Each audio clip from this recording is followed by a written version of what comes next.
let's talk about the neighborhood Brooklyn Heights. If you're unsure where that's located on a map, it's just under where the Brooklyn Bridge hits Brooklyn.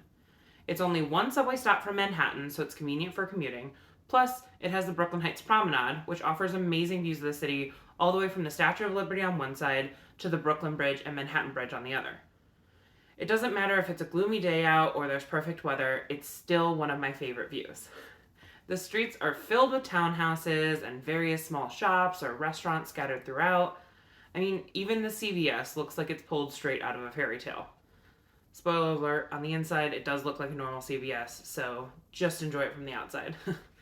It's no surprise that vacancies in this area tend to get snatched up quickly. I toured 3 open apartments at 180 Montague Street, and within a few days, all of the units that I saw were already rented.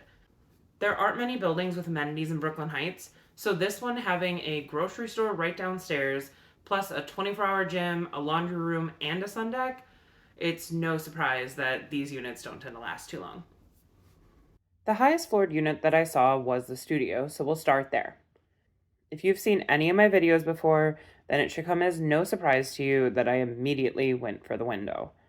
What can I say? I'm a sucker for a good view.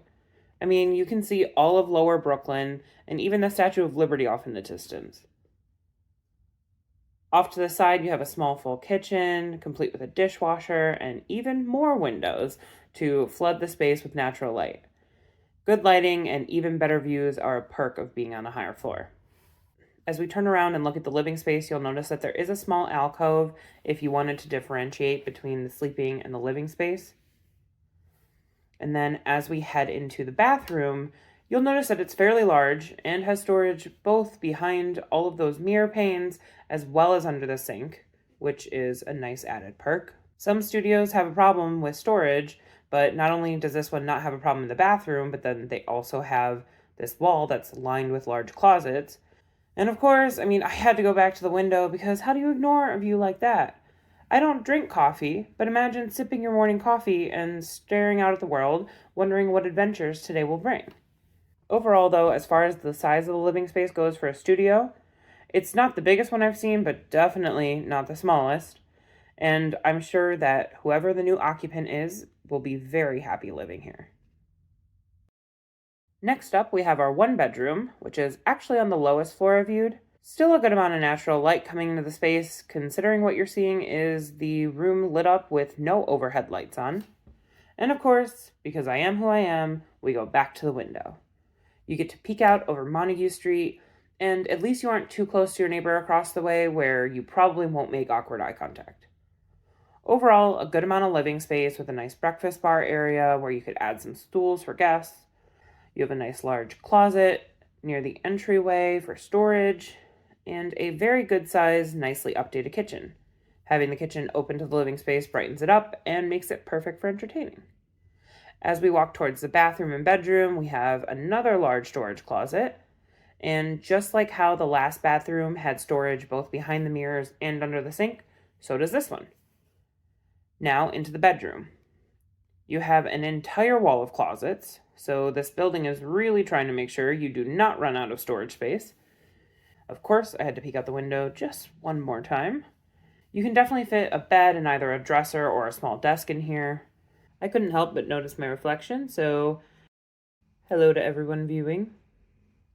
And I will say, compared to the 2-bedroom that we're about to see, this bedroom is definitely on the smaller side.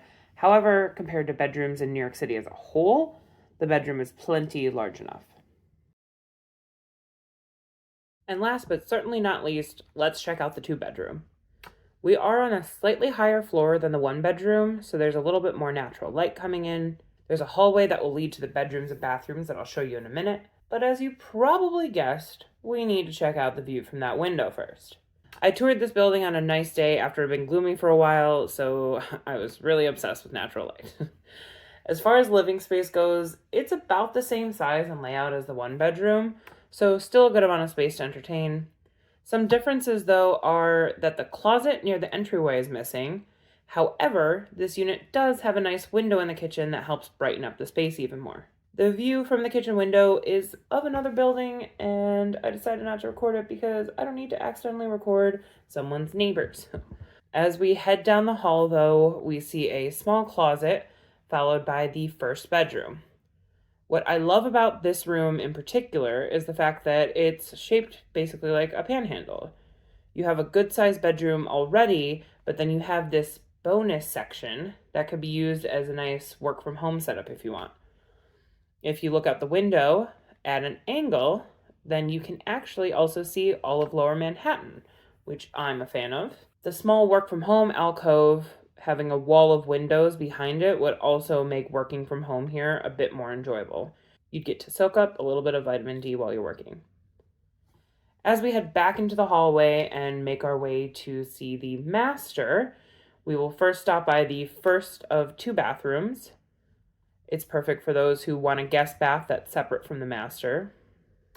One you can keep clean for guests, and then the other one you can just close your door and hope nobody goes in. As we head into the master, you'll see that this bedroom is definitely larger than the one bedroom. You could easily fit a bed, nightstand, dresser, maybe even a desk as well. It's got a good sized window that lets in a good amount of natural light and 3 large closets for all of your belongings. This master also comes with its own ensuite. Basically, all of the bathrooms in this building are all roughly the same size and layout, and they all have both behind the mirror storage as well as under the sink storage.